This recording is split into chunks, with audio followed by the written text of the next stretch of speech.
एक होती है बुद्धि का बल और एक होता है शरीर का बल।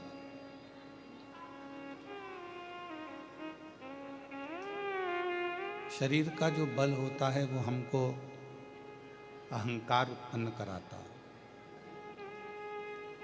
मुझ में इतना बल है, मुझ में इतना बल है, मैं ये कर सकता हूँ, मैं वो कर सकता हूँ। ये एक अहम दे सकता है, एक अहंकार उत्पन्न कर सकता है।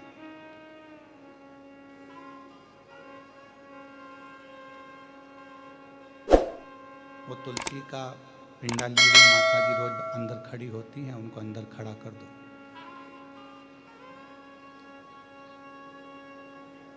तो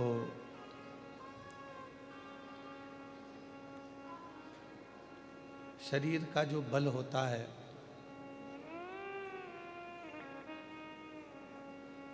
वो शरीर का बल हमको अहमता दे जाता है।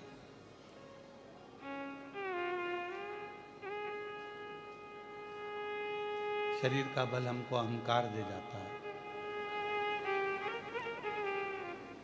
और वो अहंकार इस चीज का देता है कि मुझ में इतना बल है और मैं ये सब कुछ कर सकता हूँ। ये मुझ में आवाज नहीं आ रही है, बाहर कर रहे हैं चालू। मुझ में इतना बल है कि मैं सब कुछ कर सकता हूँ।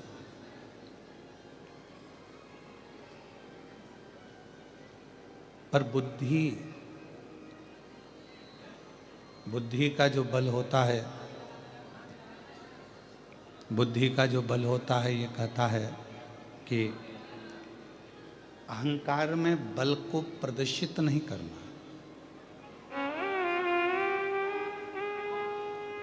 आपके पास में कितनी बड़ी प्रतिष्ठा है, आपके पास में कितना बड़ा पद है, आपके पास में कितनी सेना है, कितना आपके पास में बल है, वो आपको प्रदर्शित नहीं करना।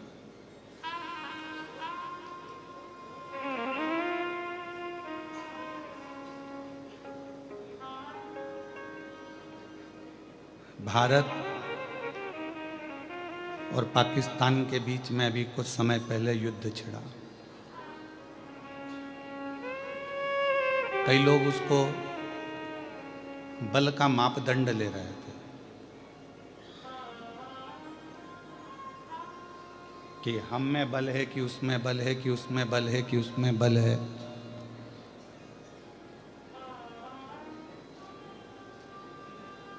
जो युद्ध लड़ने के लिए मैदान में खड़ा होता है वो अपना बल नहीं दिखाता, वो अपना बुद्धि का भी परिचय देता है कि जितने लोग हमारे इस भारत देश में रहते हैं उनकी रक्षा हो जाए तो बल काम की है, नहीं तो मालूम पड़े रक्षा ना हो तो वो बल किस काम।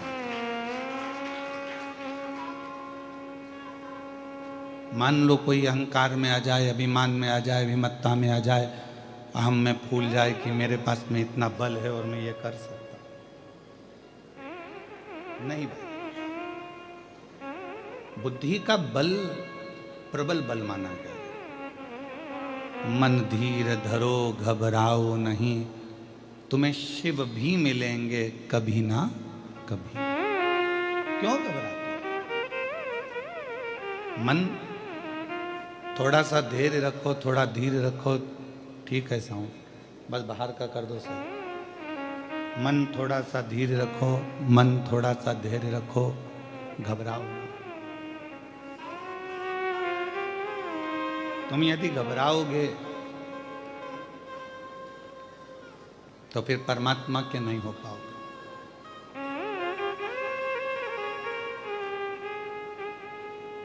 मन का धीरज, मन का धैर्य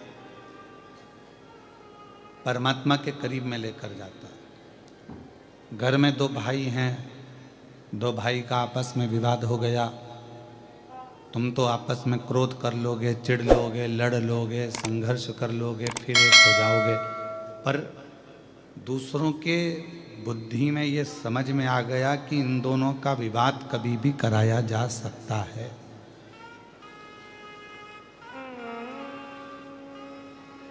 इन दोनों का झगड़ा कभी भी कराया जा सकता है, इन दोनों को कभी भी लड़ाया जा सकता है, छोटी छोटी बात।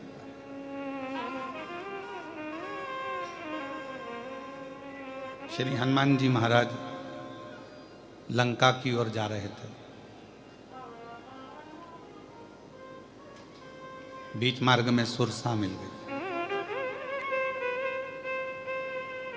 और सुरसा ने हनुमान जी से कहा कि बहुत दिनों के बाद मुझे भोजन मिला है।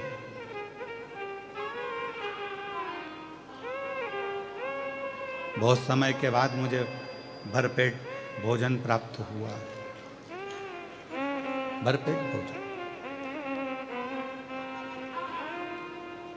और इतने समय के बाद यदि मुझे भोजन मिला है तो मैं इसको छोड़ूंगी नहीं। उनकी मर्जी के बिना कोई कहीं नहीं जा सकता। आप कितना भी प्रयास कर लो कि मुझे अमरनाथ जाना है, केदारनाथ जाना है, मुझे काशी जाना है, पर तब जबकि उसकी आज्ञा नहीं होगी तुम कैसे चले जाओ? आप कितना ही प्रयास करो। ऐसे दुनिया में कई लोग होंगे, बेरुल आते हैं, अजंता की गुफाओं का दर्शन करते हैं और वहीं से चले जाते हैं।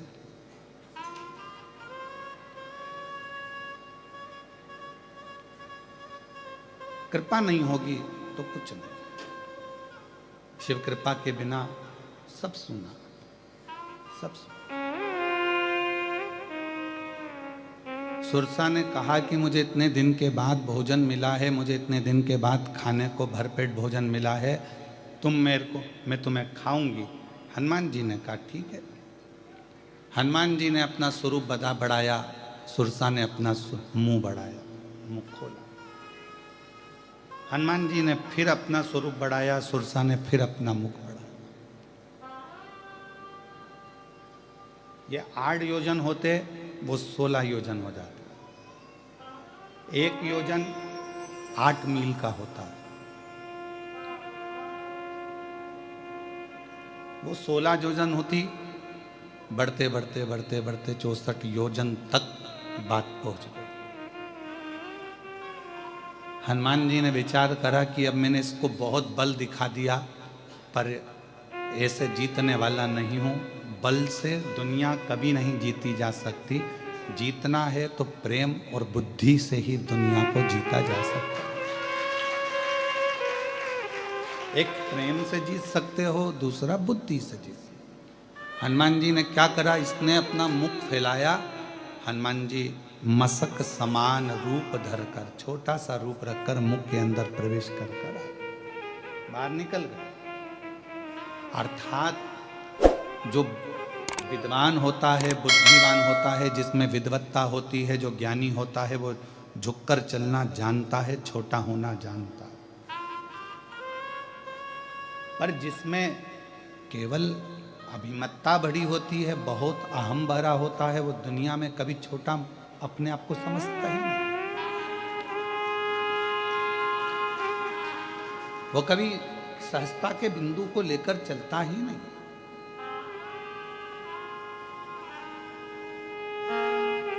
एक बुद्धि, प्रेम की प्रबलता हमको नम्रता सिखा देती है। नम्रता,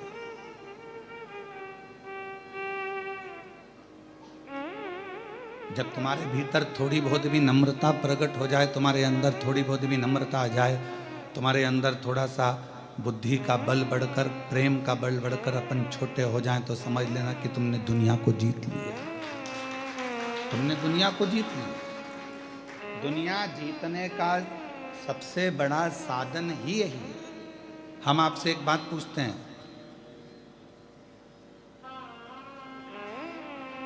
एक तलवार से तुम्हारे हाथ में चोट लग जाए, तलवार से, और एक छोटा सा तिनका तुम्हारा बिल्कुल छोटा सा तुम्हारी आंख में घुस जाए, दोनों में से सबसे ज्यादा तकलीफ कौन सा देगा? जम के बोलो, आंख का तिनका। अब सोचोगे तिनका तो इतना सा है, पर तकलीफ कितनी दे रहा है? तलवार तो इतनी बड़ी है, हाथ में लग भी गया, पाँव में लग भी गया, तो तकलीफ तो उसमें ज़्यादा होना चाहिए। पर जितना तलवार के लगने से तकलीफ नहीं होती, उतना छोटा सा तिनका आंख में चले जाए तो उससे तकलीफ होती।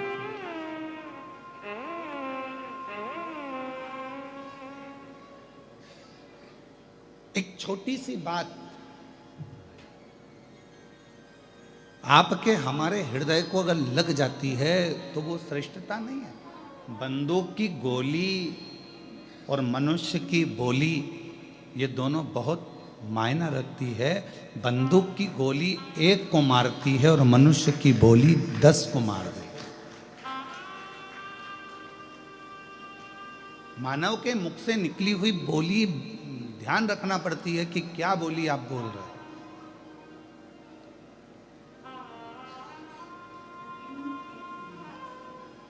बड़ा समझ समझ कर बोलना पड़ता है। व्यासपीठ पर बोलते हैं तो बड़ा सोच सोच कर बोलना पड़ता है, तो भी लोग कितना बवाल मचाते हैं, आए दिन पुतले जला देते हैं।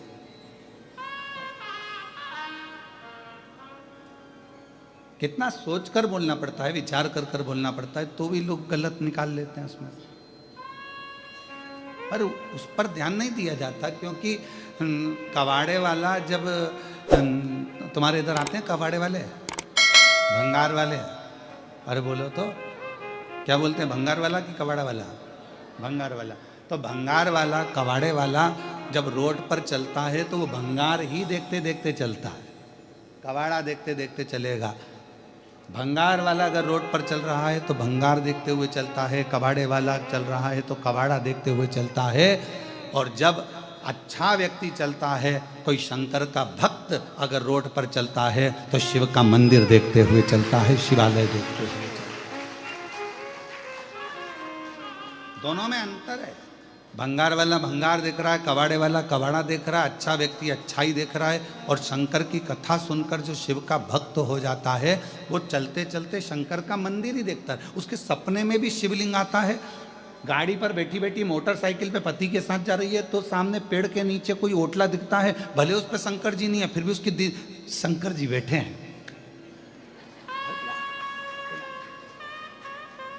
फिर आगे चलती है, चलते चलते उसको किसी पेड़ के नीचे फिर कोई ओटला नजर आता है, फिर पति ने पूछा कि मेरे साथ चल रही है तो बार बार हाथ क्यों? शंकर जी हैं।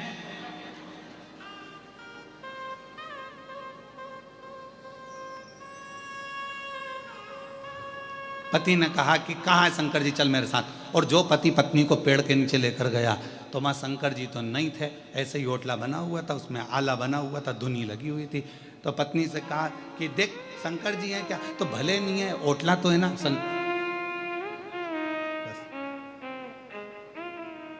दिल में शिव है, दिमाग में शंकर है, तो उसको हर जगह शिव और शंकर ही नजर आ रहा है।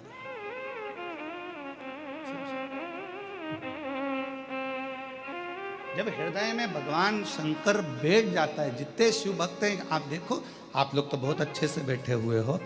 थोड़ा सा ये कथा तो ऑनलाइन है, अब ये लोग अगर आए हैं कथा सुनने के लिए तो आप बाहर जाकर नज़ारा जब देखेंगे, इतना तेज पानी था, सब गीले हो रहे थे।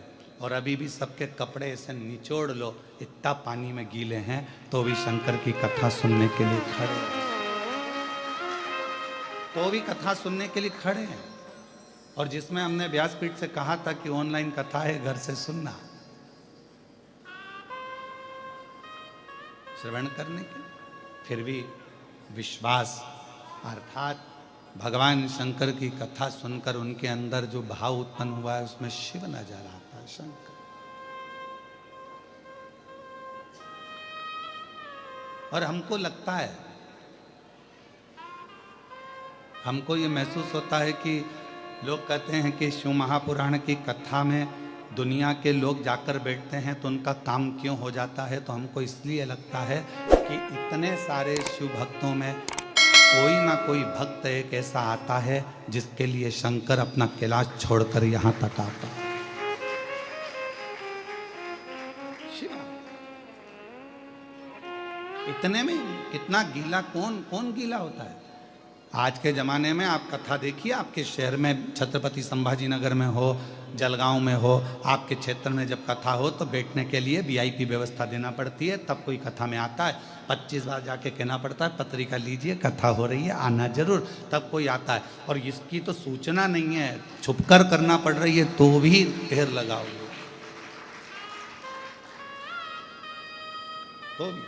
तो कोई भक्त होगा, उससे मिलने के लिए शिव आ जाता। वो एक लाइन एक गीत की, पर शिव जी पे सटीक बैठती है, शंकर जी पे सटीक। वो कहते हैं ना, तो प्यार झूठा सही दुनिया को दिखाने, प्यार झूठा सही दुनिया को दिखाने, तो किसी और से मिलने के बहाने। इतनों में से कोई तो तेरा होगा, इतने शिव भक्तों में से कोई तो तुझे चाहता होगा, और तेरे दिल में कोई तो बसता होगा। कहाँ नामदेव, तुकाराम, मीराबाई, कर्माबाई, नरसिंह मेहता, प्रहलाद, ध्रुव, इन सब के किसी के लिए तो तू पृथ्वी पर वापिस आ जा। इन शिव भक्तों के लिए आ और एक बार दर्शन देकर चले जा, तो हमको भी दर्शन, इनके लिए आएगा तो हमको भी दर्शन होगा। हो सकता है कि कोई के लिए तू आए और हमको दर्शन हो जाए। किसी अविरल भक्त के लिए, कोई मुख से गूंगा है, नहीं बोल सकता, तो क्या भगवान उसको नहीं मिलेगा? बोलो, जम के बोलो, मिलेगा ना। मुख से भगवान को मतलब ही नहीं। कोई सुनाई नहीं देता, किसी को बहरा है, तो क्या भगवान नहीं मिलेगा? भगवान को तेरे कान से मतलब ही नहीं। कोई चल नहीं सकता, तो क्या भगवान नहीं मिलेगा? तेरे पाँव से भगवान को मतलब ही नहीं। भगवान को मतलब किस चीज से? तेरी आंखें नहीं है तो भगवान को तेरे उस आंख से कोई मतलब नहीं। मेरे भोलेनाथ को किस चीज से मतलब है? तो शिव महापुराण की कथा कहती है, तुम्हारे दिल से, बस मन से जो पुकारते हो, उससे परमात्मा। हाथी, श्रीमद् भागवत में चरित्र आता है गज और गिरा का। हाथी कौन से कॉलेज में पढ़ा था जिसको भगवान मिल गया? कोई गुरुकुल गया था हाथी पढ़ने के लिए, गज कोई गुरुकुल में पढ़ने गया था, गज कोई कॉलेज पढ़ने गया था, गज किसी विद्यालय में पढ़ने गया था। हाथी गज किसी गुरुकुल में पढ़ने नहीं गया। ना उसको संस्कृत आती थी, ना हिंदी आती थी, ना कोई भाषा आती थी। वो तो अपने दिल की भाषा से, जब उसके पाँव को मगर ने पकड़ लिया, ग्रह ने पकड़ लिया, तब वो हाथी परिवार वालों से देखा कोई नहीं आया, तब वो हाथी ने परमात्मा को पुकारना प्रारंभ करा और दिल से पुकारा तो वो नारायण दौड़ कर आ गया। भगवान दिल की भाषा जान, मन की भाषा जान।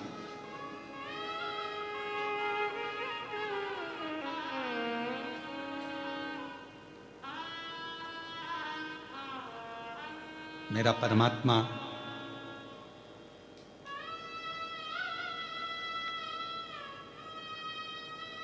केवल हृदय की भाषा जानते हैं। नेत्र से,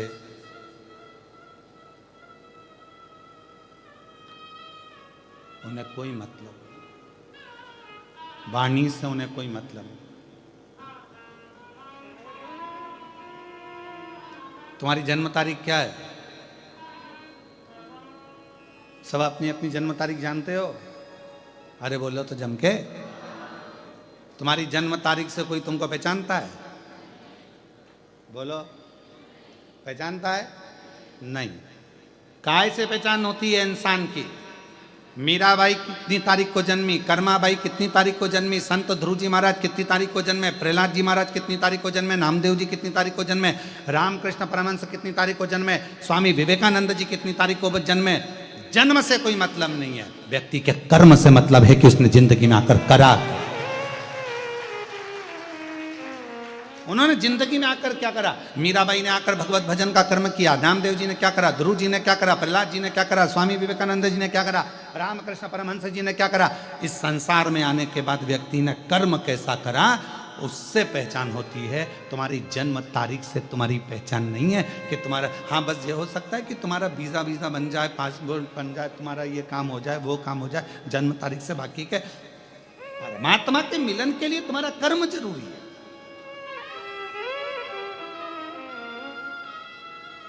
तुम कैसा कर्म कर रहे हो? आप 17 तारीख को जन्मे, 17 तारीख को ना जाने कितने और जन्म लिए होंगे। बोलो बोलो, सही है कि गलत है? 17 तारीख को तुम्हारा जन्म हुआ, 5 तारीख को तुम्हारा जन्म हुआ, 6 तारीख को तुम्हारा जन्म हुआ, 12 तारीख को तुम्हारा जन्म हुआ, 1 तारीख, 2 तारीख, 5, 1 से लेकर 31 के बीच में तुम्हारा किसी तारीख को जन्म हुआ।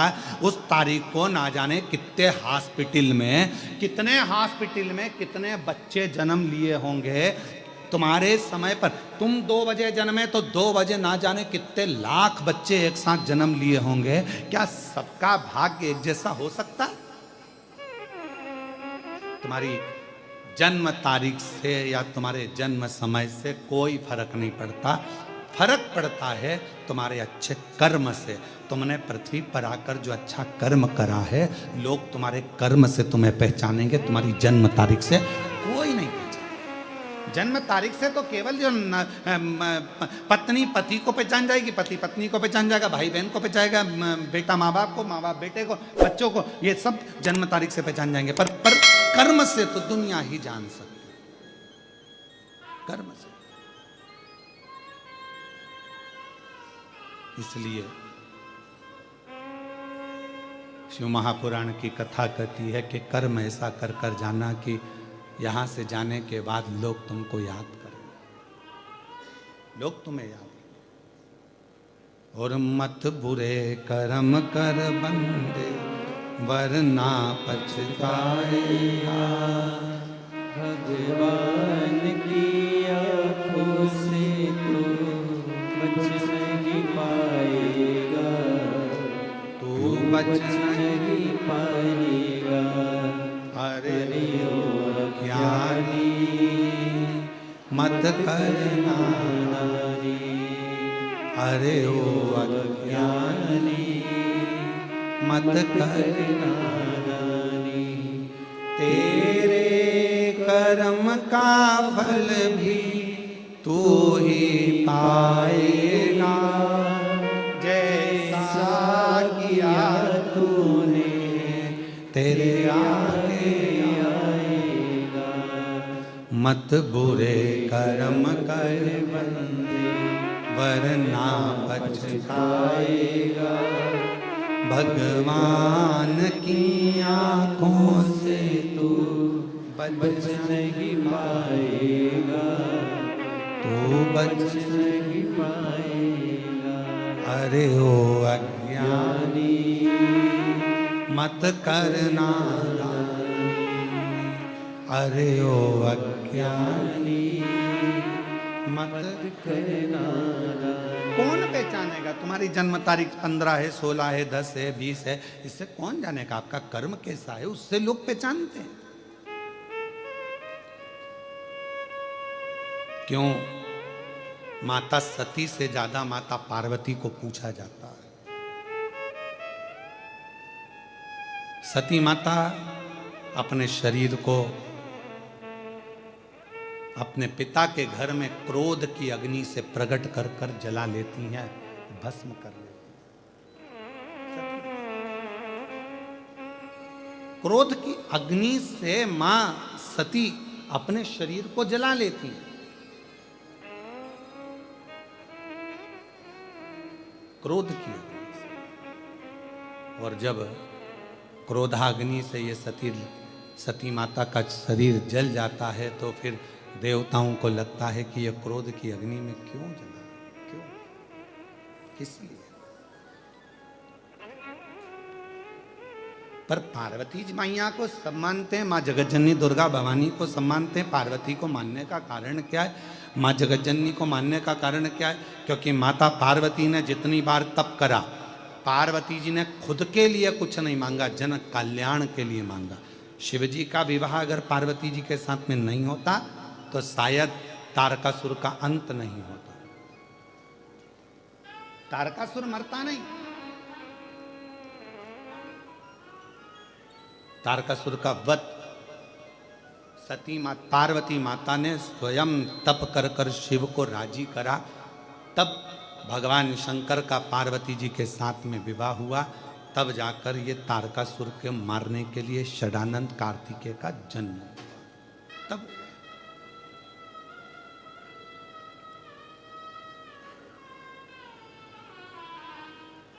आप सबको मालूम होगा, एक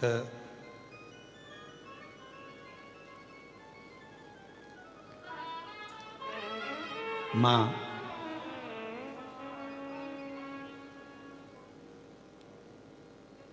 दुर्गा भवानी का एक नाम माँ पार्वती का रक्त दंती का है। क्या नाम है? जम के बोलो। रक्त दंती का। दुर्गा सप्तशती के 11वें अध्याय में वैवस्व मनवंतार में 28वें युग में शुंभ और निशुंभ के चरित्र का वर्णन आता है। और शुंभ निशुंभ को मारने के बाद मां दुर्गा भवानी एक वेप्रचिति नाम का एक असुर हुआ।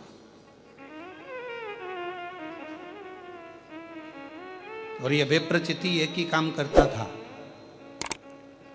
जब इसका जन्म हुआ, वेप्रचिति का असुर प्रवृत्ति का था, कहीं पर धार्मिक आयोजन नहीं होने देता था। कोई सत्कर्म हो रहा है, कोई भजन हो रहा है, कीर्तन हो रहा है, मंत्र जाप हो रहा है, मंत्र माला हो रही है, तो वेप्रचिति उसको समाप्त कर देता था। ये वेप्रचिति का नियम था।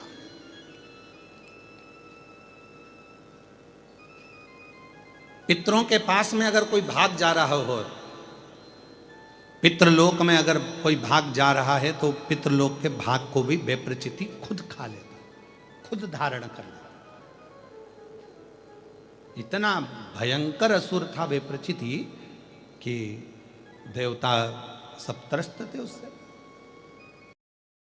एक बार भगवान ब्रह्मा जी ने भगवान नारायण से पूछा कि ये वेप्रचिति का वध कौन करेगा,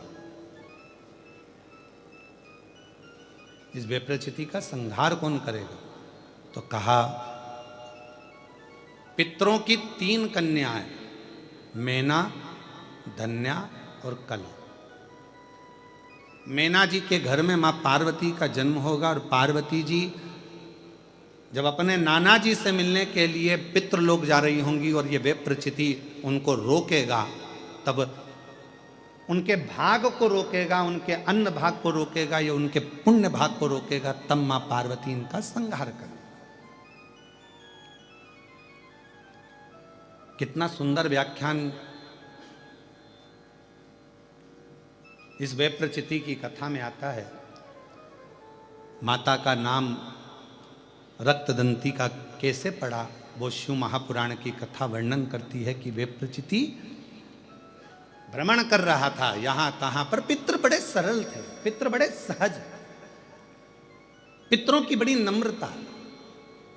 ये दुनिया के लोग कहते हैं ना कि पितृदोष लग गया, पितृदोष लग गया, पितृदोष लग गया। ये लोग कहते हैं अपनी जगह पर शास्त्र नहीं कहता कि पितृदोष लगा। शास्त्र कहता है कि हमारे घर के पितर, हमारे घर के पूर्वज हमको देखकर हमेशा खुश होते हैं, कभी बद्दुआ नहीं देते हैं, कभी बद्दुआ नहीं देते। पर घर के बच्चों का एक नियम होना चाहिए, घर के बुजुर्गों का, घर के रहने वाले व्यक्ति का, घर में रहने वाला एक एक व्यक्ति का यह नियम होना चाहिए कि 16 श्राद्ध जब आए तो उन 16 श्राद्ध में आप अपने पूर्वजों को धन्यवाद दो, प्रणाम करो, नमन करो, दान करो, पुण्य करो। कुछ ना बने तो कम से कम गौ माता को 1 रोटी गुड़ रखकर, शक्कर रखकर, मीठा रखकर गौ माता को 16 दिन में 1 दिन तो कम से कम गौ माता को रोटी दो। ये श्राद्ध के बावजूद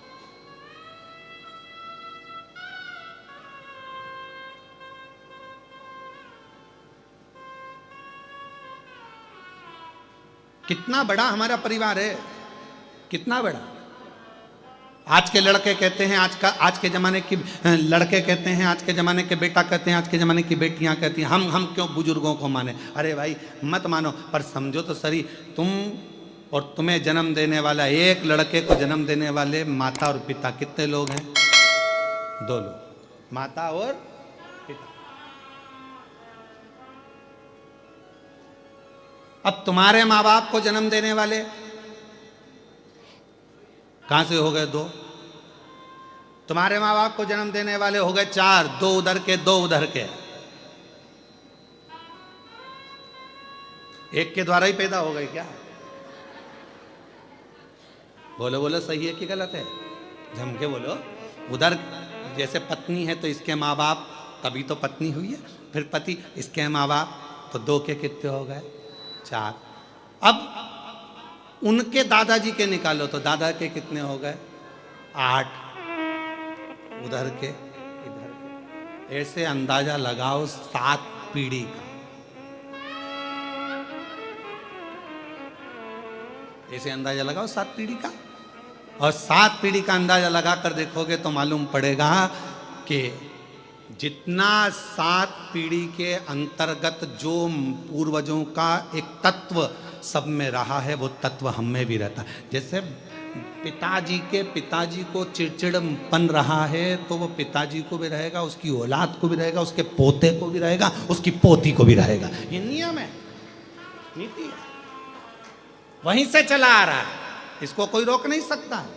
अब इसको तुम सोचो, पत्नी सोचे मैं अपने पति का चिड़चिड़पन खत्म कर दूं, या पति सोचे मैं अपनी पत्नी का चिड़चिड़पन खत्म कर दूं, तो नहीं हो सकता। ये पूर्व का चला आ रहा है, 7 पीढ़ी का, थोड़ा ना थोड़ा, थोड़ा ना थोड़ा, थोड़ा ना थोड़ा हमारे शरीर में रहता है। जब माता पिता का वो तत्व हमारे शरीर में रहता है तो हमारा फर्ज बनता है कि जब हम श्राद्ध पक्ष में गौ माता को अगर एक रोटी देते हैं तो ये सबको उसका फल मिल जाता है और पितरों का कल्याण हो जाता है। अब हम तो साधारण भाषा में, सजता में, हम क्यों माने? मत मानो, हमें क्या करना? आग लगे बस्ती में, अपन रहे मस्ती में, क्या किसको रोई है चादर तान के। हम क्यों माने? हमें क्या करना? मत करो। वो क्या बोलते हैं? आई डोंट माइंड, हमें क्या करना? क्या मतलब? तुम्हारा मन हो जो करिए, पर निवेदन है, बिना आप उस बखाड़े को क्यों कहता? 7 पीढ़ी, 7 पीढ़ी में हजारों लोग, और एक घर का एक बेटा यदि श्राद्ध पक्ष में गौ माता को एक रोटी देता है, किसी संत साधु ब्राह्मण तपस्वी साधक उपासक को एक अन्न का निवाला देता है तो उसका फल पूरों को प्राप्त हो जाता है।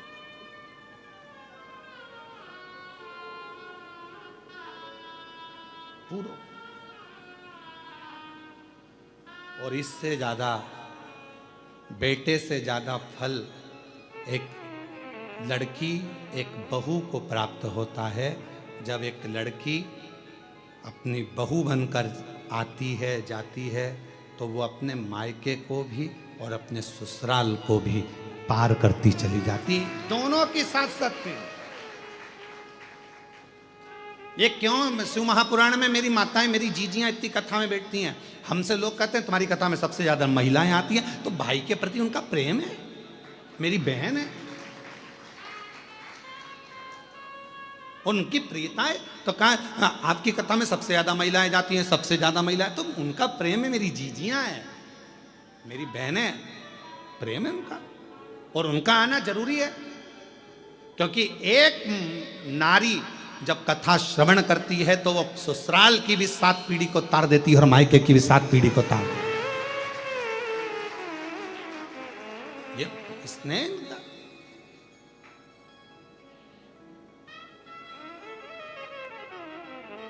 और उनका हृदय वो भाव से जो पुकार रही हैं, भाव से जो भगवत भजन कर रही हैं, उसको प्राप्त कर।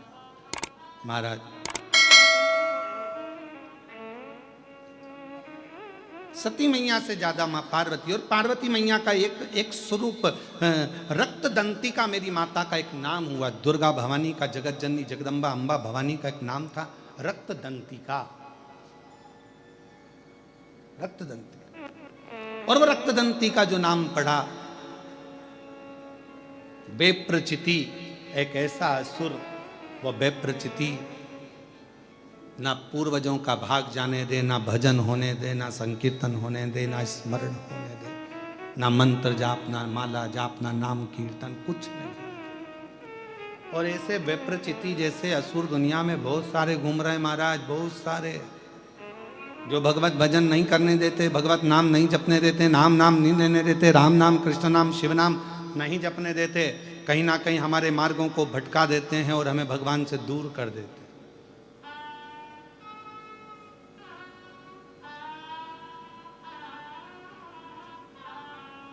विप्रचिति जैसे असुर ढेर सारे हैं जो भगवान के नाम से दूर हटा देते हैं। दूर क्या होता है भगवान का नाम लेने से? क्या होता है भगवान का भजन करने से? विप्रचिति नाम का असुर कोई सत्कर्म नहीं करने देता है, कोई सत्कर्म, भगवत भजन नहीं करने देता। ऐसे दुनिया में ना जाने कितने लोग हैं जो भगवान के भजन से लोगों को दूर करते हैं, डर उत्पन्न करते हैं, भय उत्पन्न करते हैं। शिव महापुराण ने सारे डर हटा दिए, शिव महापुराण ने सारे भय हटा दिए। शिव महापुराण ने कह दिया आप शंकर को एक लोटा जल चढ़ाओ और अपनी जिंदगी मस्त बनाओ, यही जीवन का एक सार्थक। भय से मुक्त करा है शिव पुराण ने। पहले लोग डराते थे, शंकर मंदिर मत जाना, गर्भवती नारी है तो शिव को जल मत चढ़ा। कौन से पुराण में लिखा, कौन से शास्त्र में लिखा कि नारी गर्भवती हो जाए तो शंकर जी को जल ना चढ़ाए, शंकर जी के मंदिर नहीं जाए, शिव जी की आराधना ना करे? कल हमने पत्र पढ़ा था, उस पत्र में लिखा था कि 9 महीने तक वो महिला शिव के मंदिर जाती रही और सब ने कहा था कि इसके घर में लड़की होगी, क्योंकि 2 पहले थी तो कहा कि लड़के का योग नहीं है, पत्रिका दिखा ली, हाथ दिखा लिया, सब महाराज ने कह दिया लड़की होगी, लड़की होगी।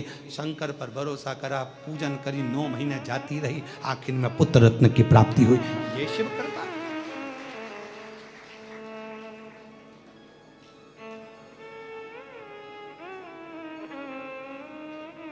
शिव महापुराण ने भय से मुक्त करा, भय से मुक्त।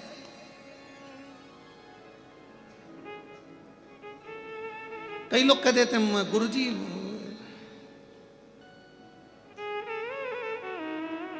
हो सकता है बुरा लग जाए हमारी बात का, परंतु सत्य है तो सत्य है। कई लोग कह देते उनको देवी जी आ रही है, उनको वो देवता आ गया, तुम्हारे पास फुर्सत नहीं कथा में आने की, तो देवता फिर ही बैठे तेरे अंदर आने के।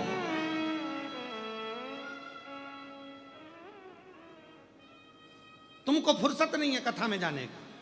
बोलो बोलो सही है कि गलत है? तो भगवान एकदम फ्री बैठे हैं कि कोई मुझे बुलाएगा, शरीर के अंदर ये देवता आ गए, वो देवता आ गए, वो आ गया, वो आ गया, वो आ गया। अरे संसार सागर है। कई लोग कहते हैं उसने हमारा बुरा कर दिया, कोई कहता है उसने हमारा ऐसा कर दिया, उसने टोना कर दिया, उसने टोटका कर दिया, उसने ये कर दिया, उसने वो कर दिया। याद रखना, ललाट पर जो लिखा है उसे तो परमात्मा भी नहीं काट सका है।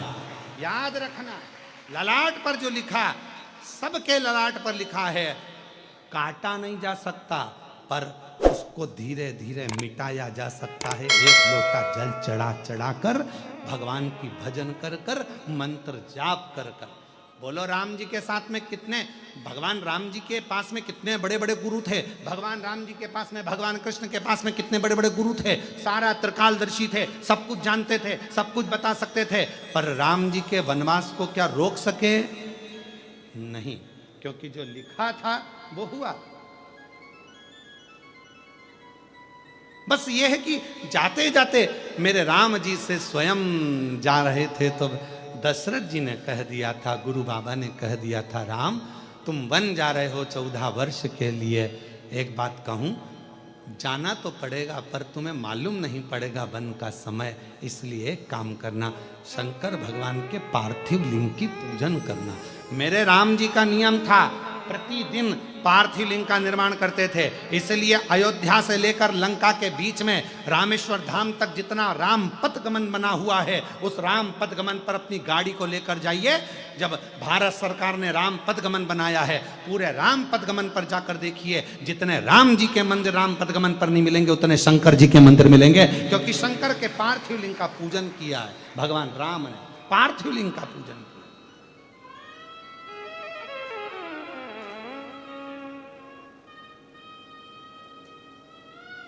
शिव आराधना का फल ही यही है, शिव आराधना।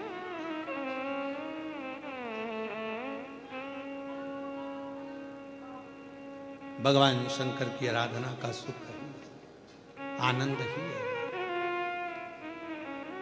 और मेरे हे शिव, हे शंकर, करुणा सागर, करुणा करने वाले, हे दया करने वाले दयालु, तू करुणा कर, करुणा। महाराज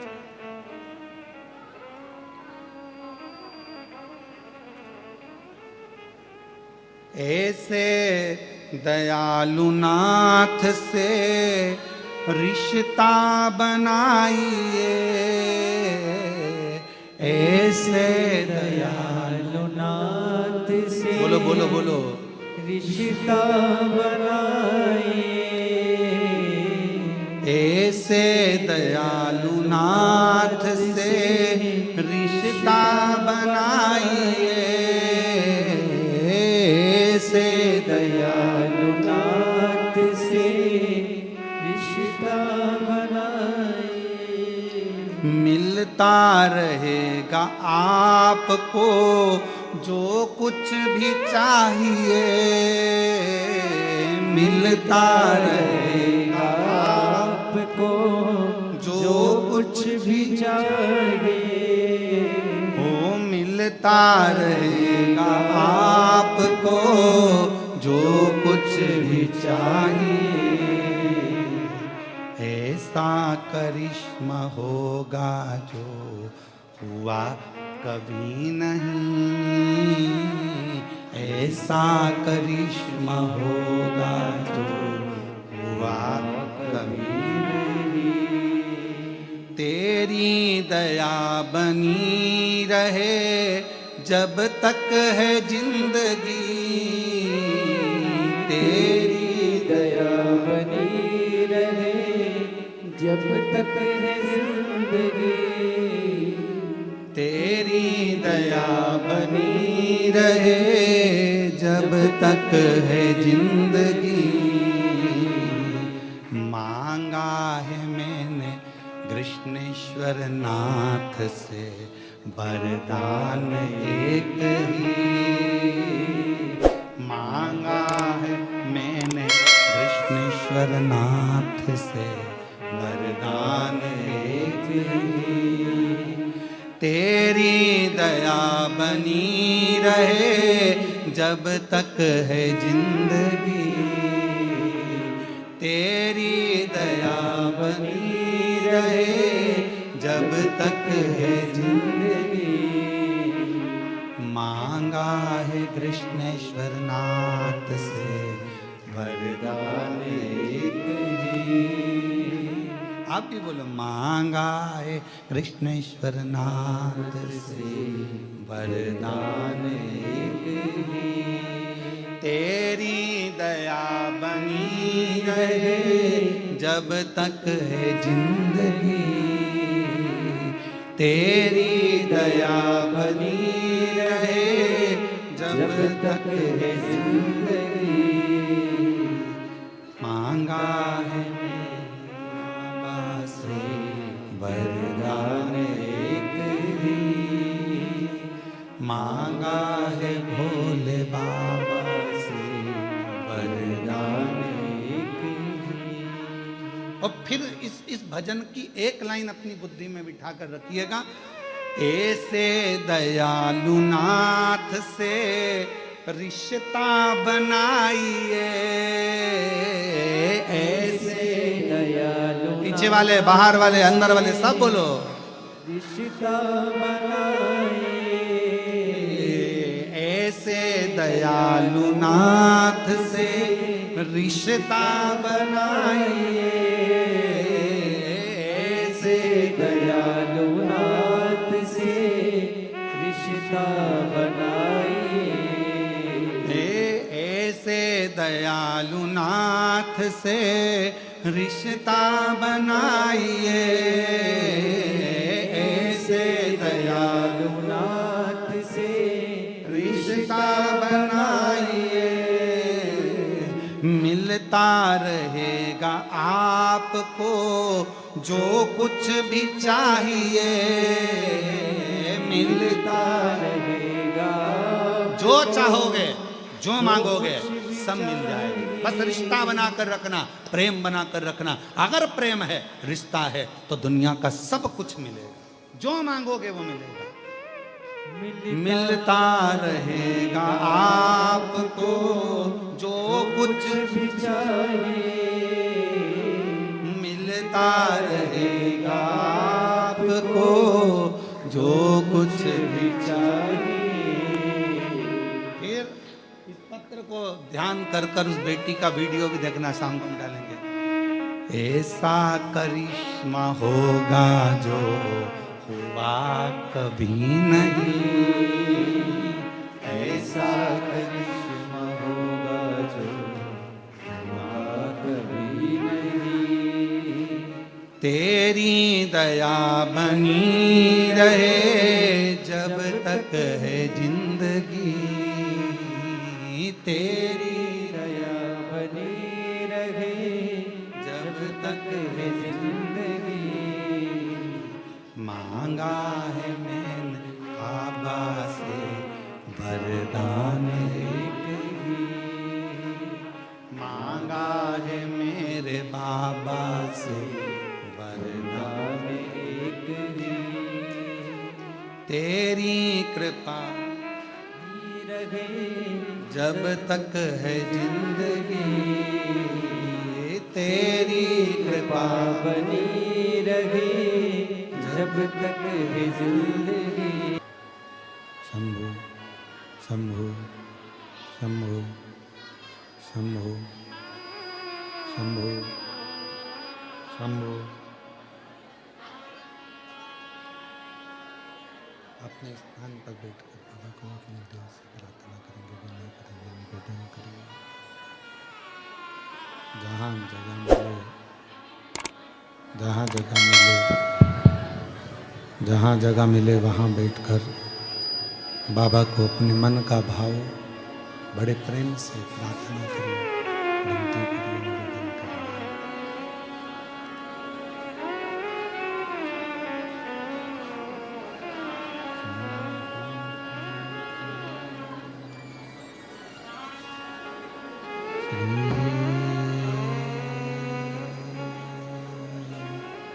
शिवा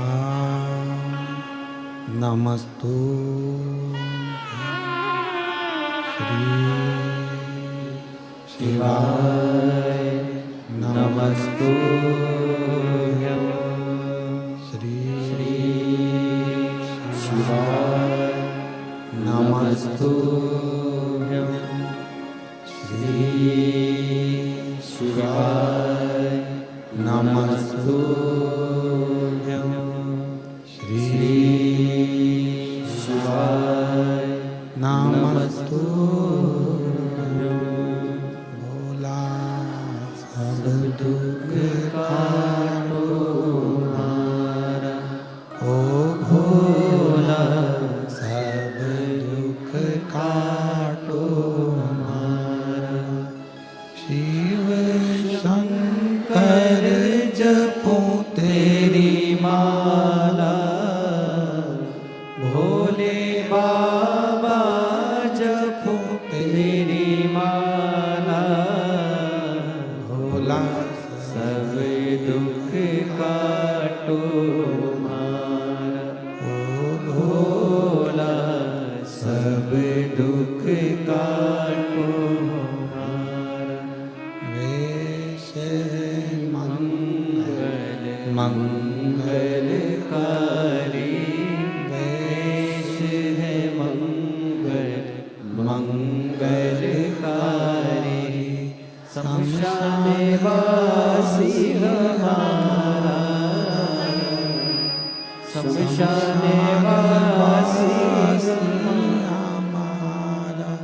ओ भोला सब दुख काटो हमारा, ओ भोला सब दुख काटो हमारा।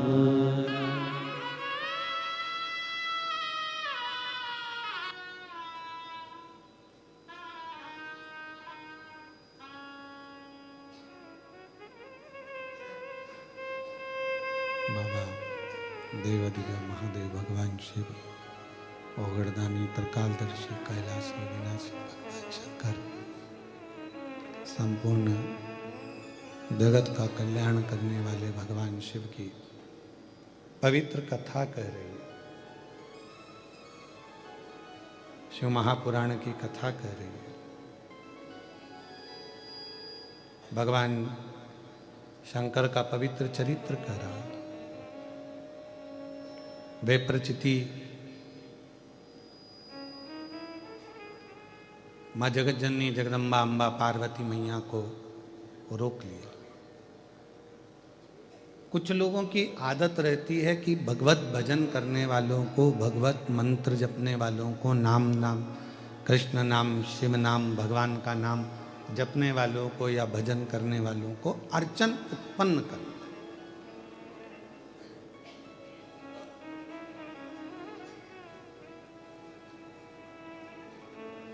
पर कथा कहती है, शिव महापुराण की कथा कहती है कि आप बन सके तो किसी के अच्छे कार्य में हाथ लगाओ और उस कार्य को आगे बढ़ाओ। पर कोई अच्छा कार्य हो रहा हो तो उसमें अड़चन उत्पन्न मत करो, उससे तकलीफ होती है, कष्ट होता है। भोगना किसी दूसरे को नहीं है, अपने आप को भोगना। तुमने दुकान पर बैठकर नौकरी में, सर्विस में जो कमाया उसके हकदार तुम्हारे बच्चे भी होंगे, पत्नी भी होगी, परिवार भी होगा, सब ऐश करेंगे, सब एंजॉय करेंगे। पर तुमने जिस तरह से कमाया होगा उसका भोग तो तुम्हें अकेले को भोगना पड़ेगा। उस कर्मदंड को कोई दूसरा नहीं भोग सकता, उसको स्वयं को भोगना। इसलिए शिव महापुराण की कथा कहती है, वे प्रचिति का चरित्र कह रहा है कि वे प्रचिति पार्वती जी को रोका तो मना किया कि आप इसको कहाँ लेकर जा रही हो, इस भाग को, अन्न के भाग को, इस दान को, इस पुण्य को। तो पार्वती जी ने कहा मैं मेरे नाना के घर पितृलोक ले जा रही हूं। पितृलोक? हाँ।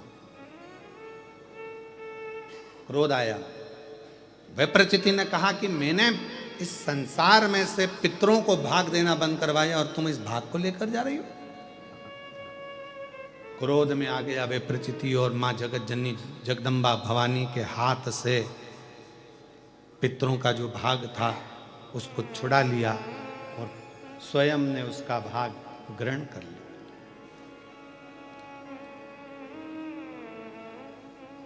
आपको पहले भी कहा कथा में कि दूसरे का धन, पराया धन और पराई नारी व्यक्ति को बर्बाद कर देता है।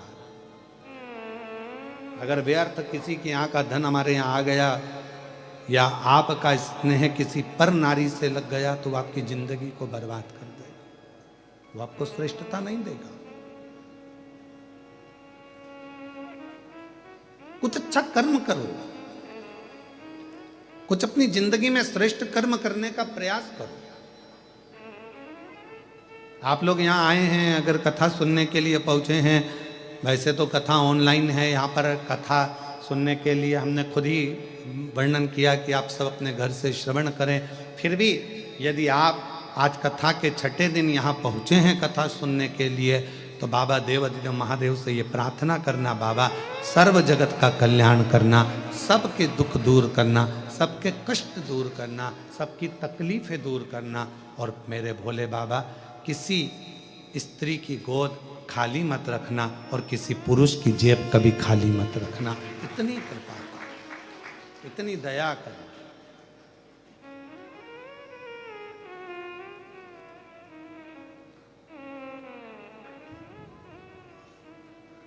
अपना पथ छोड़कर हम दूसरे पथ पर क्यों जाएं? जब अपना पथ मजबूत हो तो हमें दूसरे पथ पर जाने की जरूरत नहीं पड़ती। जब हम आप और हम बैठकर भोला सब दुख काटो, अब आपको याद है तो आप उसको जल्दी जल्दी गुनगुना देते हो और आपके पथ पर हमारे ये संगीत वाले भी पहुंच जाते हैं तुरंत। और जो व्यासपीठ से बोला जाता है वो इसलिए धीरे धीरे बोलते हैं कि हमारे दिल की बात हमारे महादेव तक तो पहुंचे। तुमने तो जल्दी जल्दी सोयाबीन काटा, फसल काटी और खले में ले जाकर छोड़ दी, फिर भले वो पानी में भींगे, बेकार हो।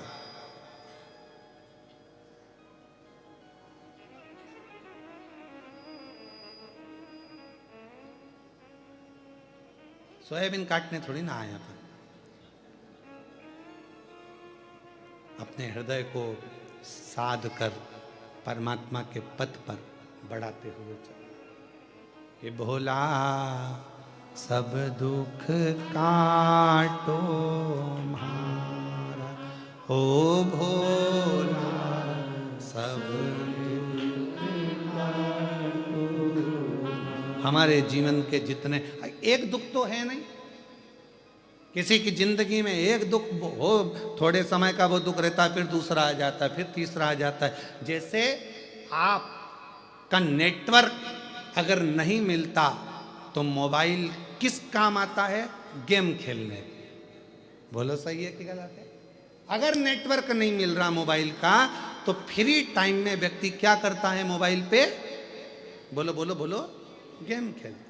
हमने देखा है फ्लाइट में कई लोग बैठे रहते हैं, जब नेटवर्क ही नहीं रहता तो क्या करते हैं? मोबाइल निकाला और पूरे सफर में वो गेम खेलते रहते हैं। क्यों? तो पूछा साहब नेटवर्क ही नहीं है। नेटवर्क नहीं मिलता तो मोबाइल पर लोग गेम खेलते हैं। उसी तरह जिसका दिल शिव से नहीं मिलता तो पाप भी तुम्हारे ऊपर गेम खेलना प्रारंभ कर देगा।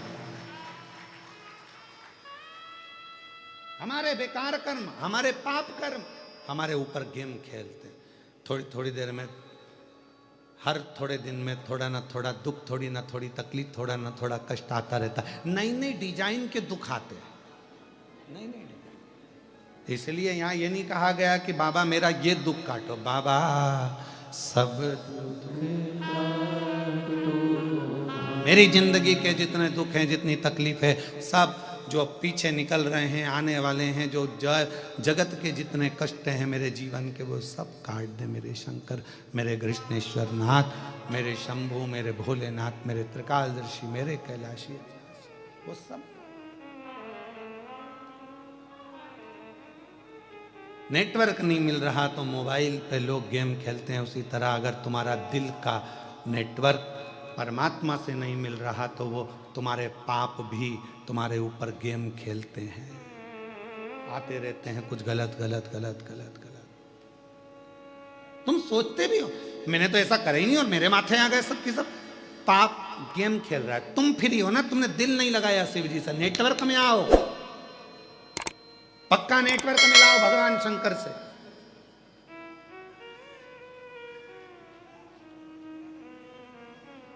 और जब हमारा नेटवर्क ये दिल परमात्मा से मिल जाता है तो फिर कोई गेम नहीं खेला जाता। फिर पाप कर्म बेकार, पाप भी हमारे अच्छे होना प्रारंभ हो जाते हैं और हमारी जिंदगी श्रेष्ठ हो जाती है। बेप्रचिति, मैं तुझे समझा रही हूं, मां पार्वती जी ने कहा कि ये मेरे नाना के घर का भाग है, ये पितरों का भाग है, मैं इसको तुझे नहीं दूंगी। बेप्रचिति नहीं माना, हाथ में से भाग लेकर खा लिया। क्रोध में आई मां जगत जननी जगदम्बा मां पार्वती, क्रोध। और मां बेप्रचिति को उठाया और निगल गई दांतों से खाकर। मां जगत जननी ने भक्षण कर लिया, दांत पड़ गए लाल। तो मां का नाम हो गया रक्तदंतिका। कौन सी मां? रक्तदंतिका।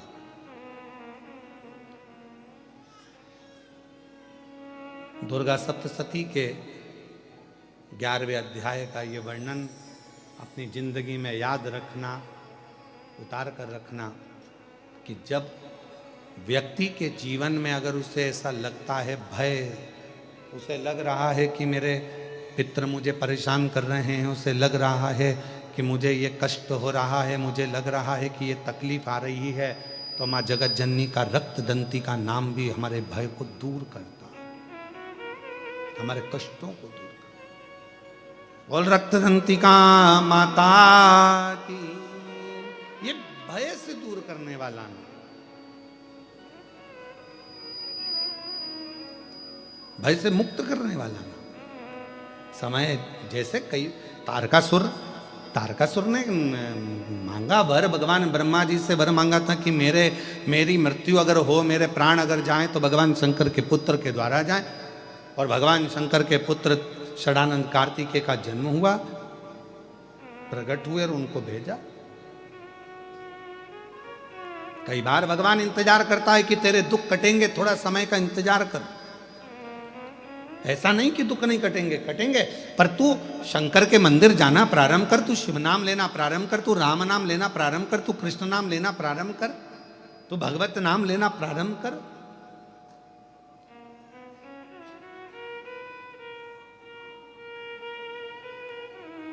ले ना।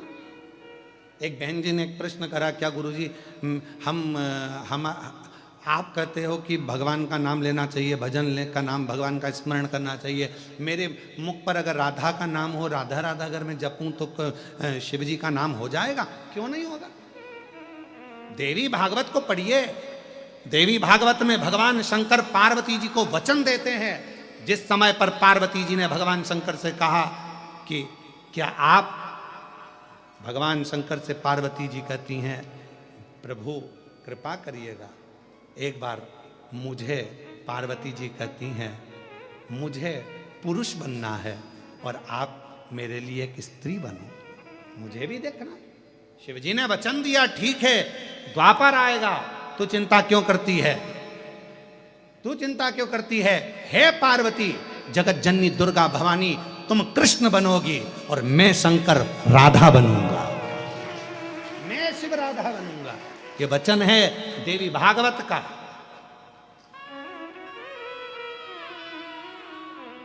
क्यों चिंता करते?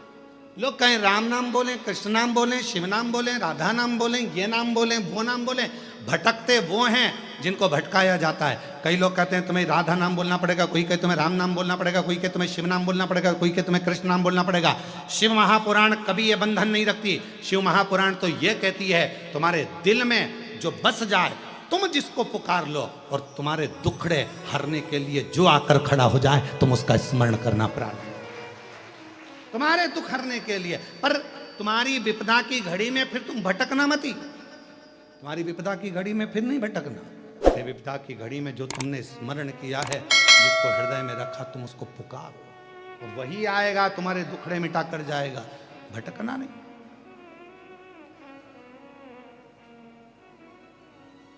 वो एक लाइन याद कर लो ना, तुझ में रब दिखता है यारा में क्या करूं, सब में शिव दिखता है यारा में क्या करूं, हर एक में शंकर दिख रहा है।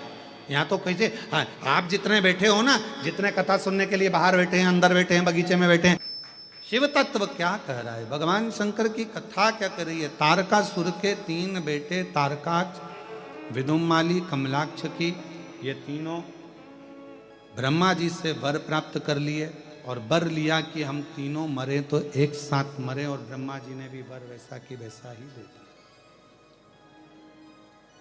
तीनों ने अलग अलग पुरी का निर्माण किया और अलग अलग पुरी बनाकर वहाँ रहने लगे। वरमंगा था कि तीनों मरे तो एक साथ मरे, तीनों के प्राण जाएं तो एक साथ जाएं।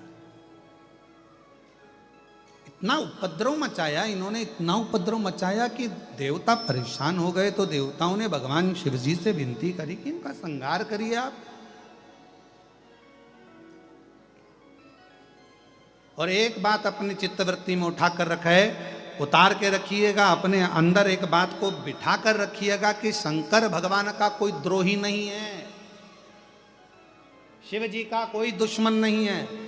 जितने भी असुरों को भगवान शंकर ने मारा है, लोग कहते हैं उन्होंने मारा है, और शिव महापुराण की कथा कहती है शंकर जी ने तारा है। मारा नहीं है किसी, शिव जी ने मारा नहीं,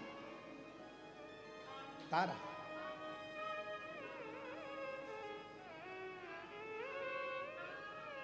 भगवान शिव किसी को मारते नहीं, तार देते।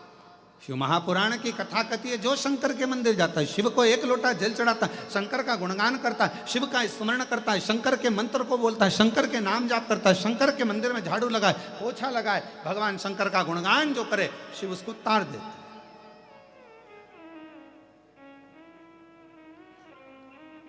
बस श्रद्धा विश्वास पूर्ण होना चाहिए। जरूरी नहीं कि आप श्रेष्ठ दिख रहे हो तो श्रेष्ठ होगे। मोर कितना सुंदर दिखता है, पर सांप को खा जाता है। बोलो सही है? मोर कितना सुंदर दिखता है, कोई शंका करेगा मोर को देखकर, कितना सुंदर मोर है, कितना सुंदर मोर है, कितना सुंदर नृत्य, कितना सुंदर मोर है। पर मोर के अंदर के भाव को जानो तो मोर सांप को खा जाता है, सांप का भक्षण कर लेता है। तो कोई जरूरी नहीं है कि कोई व्यक्ति बहुत अच्छा दिखे और भीतर से। इसीलिए शिव महापुराण की कथा कहती है बाहर से मत देखो, बाहर से मत देखो, देखना है तो भीतर से देखो कि उसका दिल क्या कहता है, मन क्या, हृदय क्या। बंगला बनाना बहुत सरल बात है, आज के जमाने में मकान बनाना बहुत सरल है। किसी भी बैंक से लोन ले लो, बना लो।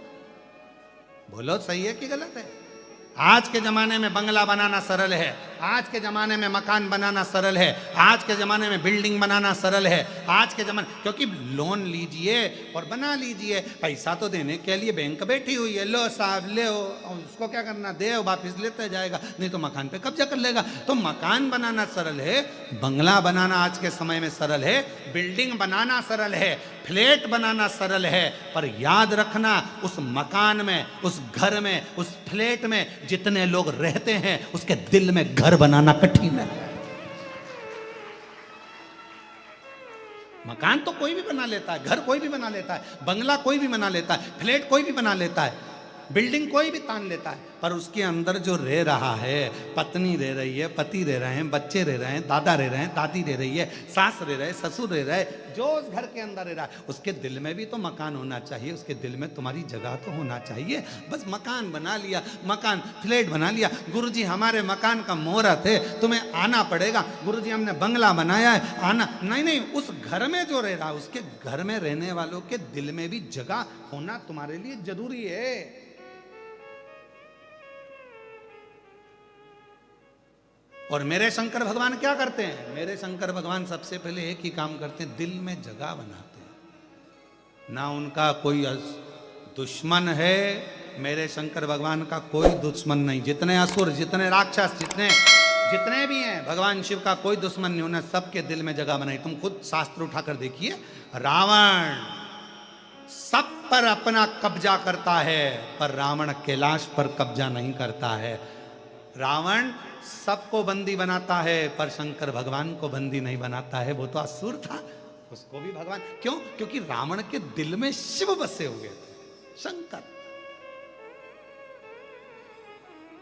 किसी ने कहा कि रावण को भगवान ने बाण मारे, राम जी ने नाभि में बाणे मारे, नाभि में अमृत था वो सुखा दिया, नाभि में बाण मारे गए, पर रावण के हृदय में बाण नहीं मारे। तो पूछा राम जी से कि रावण की छाती पर बाण क्यों नहीं चलाते, रावण के हृदय पर बाण क्यों नहीं चलाते? तो भगवान राम जी ने कहा इसकी छाती पर, इसके हृदय में मैं बाण नहीं छोड़ सकता, क्योंकि इसके दिल में शिव बसता है। मैं इसको हृदय से नहीं मार सकता, मैं नाभि में मार दूंगा, मैं इसके शरीर को छिन्न भिन्न कर दूंगा, हाथ काट दूंगा, मुंह काट दूंगा, इसके पांव काट दूंगा। राम जी कह रहे हैं इसके शरीर के मैं टुकड़े टुकड़े कर दूंगा, पर इसके दिल को मैं छेदित नहीं कर सकता, क्योंकि इसके दिल में वो रब बसता है, वो शिव बसता है।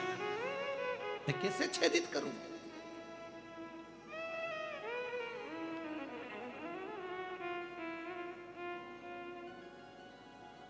फूलों की कलियों में, काशी की गलियों में, फूलों की गलियों में, काशी की गलियों में, तेरे बिना कुछ कहीं ना, तेरे बिना भी क्या जीना। ओ बाबा रे, तेरे बिना भी क्या जीना। ओ शंभू रे, तेरे बिना भी क्या जीना। फूलों की कलियों में, काशी की गलियों में, फूलों की कलियों में, काशी की गलियों में, तेरे बिना कुछ कहीं ना, तेरे बिना भी क्या जीना। ओ भोले रे, तेरे बिना भी क्या जीना। ओ बाबा रे, तेरे बिना भी क्या जीना। कहाँ शिव तत्व शंकर, उसके बिना एक पल न।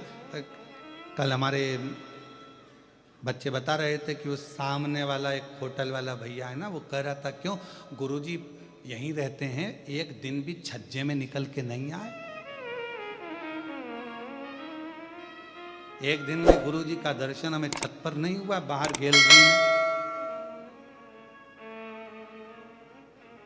आप सब भी शंकर का कोई तात्विक अंश हो, शिव का कोई अंश आपके अंदर है, नहीं तो तुम शंकर से लगते ही नहीं, शंकर से दूर हो जाओ। तुम्हारे अंदर शिव तत्व है, शिव तत्व।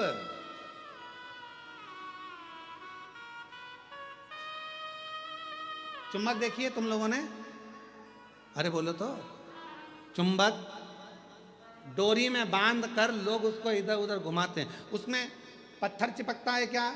नहीं। लकड़ी चिपकती है क्या? नहीं। एल्युमिनियम चिपकता है? नहीं। पीतल चिपकता है? नहीं। सोना चिपकता है? नहीं। चांदी चिपकती है? नहीं। प्लास्टिक चिपकता है? नहीं। चुंबक में केवल लोहा ही चिपकेगा। उसी तरह शंकर से वही चिपकेगा जो शंकर का है, जो शिव का है वो शिव से चिपकेगा, शंकर से वही लग पाएगा। अब उसमें हम तो करते हैं प्रयास, ये इतनी भीड़ में हम क्या करते हैं, हमारा भी काम यही है, चुंबक लेकर आए हैं शिव महापुराण के, उसको घुमा घुमा के देखते हैं कितने चिपक गए, कितने चिपक, जो चिपक गए वो शंकर के हैं। और चुंबक में इतना बल होता है कि जो लोहा बहुत दिन तक चिपके रहता है, उसको अलग कर दो तो वो लोहा भी दूसरे को चिपकाना चालू कर देता है, भले वो चुंबक का नहीं है, फिर भी लोहा चिपकाता। बोलो सही है कि गलत है? वो लोहे में इतना बल आ जाता है, इसको हम चिपका के रखेंगे तो लोहे में इतना बल आ जाएगा कि वो लोहे को अलग करा जाए और लोहे को किसी दूसरे से चिपकाओ तो वो भी चिपक जाता है। और तुम वही चुंबक के लोहे हो, तुम वही चुंबक के लोहे हो। तुमने भी एक को नहीं, तुम जब से चिपके हो तुमने पूरे पूरे गांव को चिपका दिया, पूरे गांव, पूरे नगर को, पूरे शहर को तुमने इस चुंबक से चिपका दिया, शिव नाम से, राम नाम, कृष्ण। और उसका फल ये देखो, एक